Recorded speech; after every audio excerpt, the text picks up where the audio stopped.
hammamizga eng kamida shunaqa uylarda yashash nasib qilsa niyat qilganlar hozirdan videoga bitta like bosib qo'yaverasizlar. Bugun sizlar bilan Qibray tumani Do'rmonda joylashgan mana shu 6 sot yer maydoniga ega bo'lgan tayyor patkulch yevro uchastkani birgalikda ko'rib chiqamiz. Video davomida narxi bilan aytib o'taman. Ko'chalarni ko'ryapsizlarmi? Fayzli tinch mahallada joylashgan 6 sot yer maydoniga ega bo'lgan bo'lsa, ko'rasam bu yoqda alohida zahvat joylariga ham ega, oldida katta ariqda suvlar ham o'tib turgan ekan. Akalar, bu yoq burchagida zahvat joyini ko'ryapsizlarmi? Bu yoqni ham kelib bemalol foydalansanglar bo'ladi. Kadastr hujjatlarida bor. Hovlisini ko'radigan bo'lsak, kiruvri shunaqa kafelargacha qilib qo'yishgan, to'g'ri to'rtburchak shaklda joylashgan bo'lyapti. Bu yoqni qaranglar, katta archa daraxtlargacha ekib qo'yishgan, katta огород, ziloniy zona. Asosiy binoni fasadiga o'zinglar bitta baho berib qo'yinglar. Akalar, tayyor patkulch, naqd 4 ta xonasi joylashgan bo'lyapti.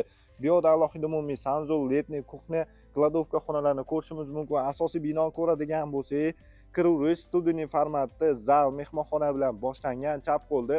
Ayollarimiz uchun kuxnyani ko'rishimiz mumkin. Полностью komplekt holatda mebel, texnika jihozlar bilan va kuxnyadan umumiy sanuzolga o'tsanglar ham bo'ladi. Uning yonginasida ota-onalar uchun mo'ljallangan yotoqxona joylashgan bo'lsa, va bu yoqda bitta katta zal, mehmonxona va yana bitta bolalar yotoqxonasi yoki katta yotoqxonasini ko'rishimiz mumkin. Narxi $260,000 so'rashyaptilar. Albatta kelishiladigan joylari bor. Pastdagilar nomeri savdolashib olsanglar bo'ladi.